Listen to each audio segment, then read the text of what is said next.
All right, y'all. This is take two of me trying to fit in my critique of Birth of a Nation. Um, I chose the movie because it's one of my favorite movies of all time. It very eloquently explains who Nat Turner was and why he did what he did. So the movie Birth of a Nation. The name of it was taken because in 1915 it was a KKK propaganda film. White men in blackface just pretty much being brutal towards white women, just to get KKK white supremacists in an uproar and make sure that he was doing their job at being good white supremacists. All right, so that's where the name came from. Nate Parker did an excellent job of doing his own research and also like footwork, not just reading, not just searching, not Google, but in the field. And I'll talk a little bit if I have time for it at the end about how I know. So it starts off him as a young boy. He has a scar. The scar is supposed to be prophetic, where the elders tell him like, yes, you will be a prophet. People will follow you. You got to lead. All right, that's like his calling. So as a kid, he's born into slavery. He plays with the master's kids occasionally, but it's remember we get played with as like pets. We don't play like they play, like they're having fun. But it was okay. And he picked up on how to read. The slave master's wife found out, and instead of punishing him, she decided that, hey, I'm gonna teach you how to read for real. And has a scene where he goes into the house, he goes to grab for a book. She's like, nah, that's not for your people. Let me give you this. I'll give you the Bible, which is, again, very subliminal messaging, and I really liked how they slid that in there. But he's only allowed to read certain parts of the Bible.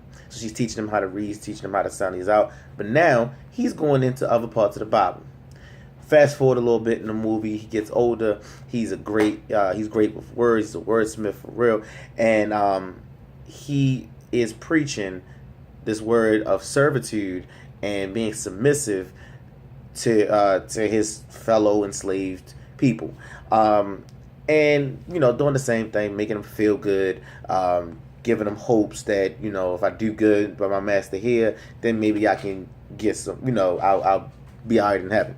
So fast forward a little more, he gets so good at it that the slave owner is like, all right, you know what? To make some money, we're gonna go on tour.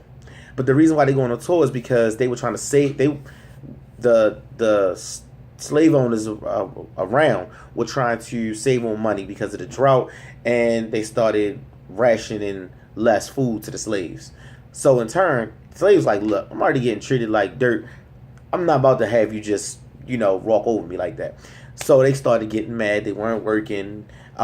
So they was like, hey, come to my farm. We'll pay for your slave to talk to our slaves, and maybe they'll, feel a little better. But make sure that you tell them what to say. So he's going around, but he's seeing how they're being treated, getting beat. He's seeing them getting force fed. He's seeing these things, and this ain't. It's not really as bad at his plantation. I mean, it's bad at slavery, but it's not as bad at his plantation that he is enslaved at. So he's getting upset, but he's still speaking the word. Pinnacle point when him and a white preacher get to going back and forth. Man, they exchanging words because at this point it's like serve your master. No, you serve your master. Who's your master? And it gets real intense. You gotta see it, but that's probably my second favorite. So as a young brother, Nat Turner begins to organize. He begins to mobilize other slaves and like, all right, look, I'm tired of this. I'm tired of seeing y'all look at me as if I done sold out, because I feel the pain just as much as you feel the pain, and it hurts me to see this. So fast forward some more. He's organizing. And there's a key point where someone on his plantation is raped, and he sees the plantation owner, supposedly his slave master, turn into a different person, and he's like, we all got the capability to be this evil as he's been seeing everywhere else. So he's like, all right, we're going to act. So he starts right at home. He gets them together, and they start to revolt. They go in, they killing everybody. Now, fast forward some more, they continue. So as they go up the country, as the countryside, they are killing more white families, and he's picking up more slaves, the enslaved people that are on the plantation. Like, you know what, we need y'all here. Let's go. And they pissed off anyway, so they're like, I got a chance to get him. Oh yeah, so they going at him. So fast forward some more, they keep going, and they eventually get pretty much cornered, and white folks ain't having that. They bring out all the artillery, and gun them down. But then on top of that, to add insult to injury, they go and kill hundreds of other slaves just to make a point. Like, don't ever try this shit again. The movie itself was it was sad, but I'm glad that Nate Parker was able to and brave enough to step up and say, hey, this needs to be heard, put his own money behind it. I absolutely love it. So that's part of why, and that is one of my favorites, and Nat Turner was always stood out to me historically.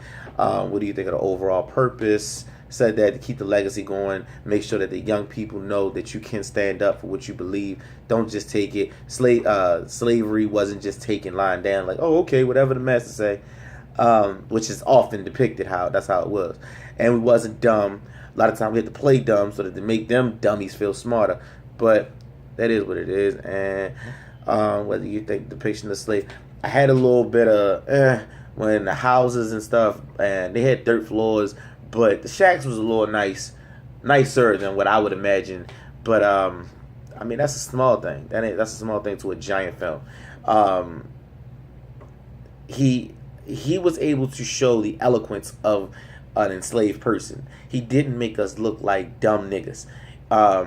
We had dignity, we had pride, and if the rags that we had on, we tried. And I absolutely love that demeaning part. That's typically in these movies was taken out of there. I love that. You must be able to defend it. Come at me, let me know what it is. Now, sidebar, I know I'm still over time on the second video, but I had the pleasure and honor to take the same tour that Nate Parker took while researching about Nat Turner. Down in Southampton, Virginia, there is a tour guide that pretty much starts where at the plantation area where he was held and where the insurrection was supposed to have ended. And then we made several stops in between. We were able to talk to a direct descendant, and this cotton. There's a post that talks about the insurrection of Nat Turner, and I got some pictures. Maybe I'll try to attach the pictures. But this is the cotton that I was able to pick right there. Fields go on for forever. There's a small point in the in the movie where, it kind of shows it. But to be out there and to see it, it's crazy. It's mind-blowing because that's what they saw. That's all they knew. And I think he was able to capture that. Some of the cinematography that he used was very, very eye-opening and very catching for just the people who just come in for that value. But the historical value of the film is amazing. I know I went over time. Hope I don't get a 0 again because the last video I made was like 12 minutes, so I cut it down to 9. Appreciate y'all. Peace.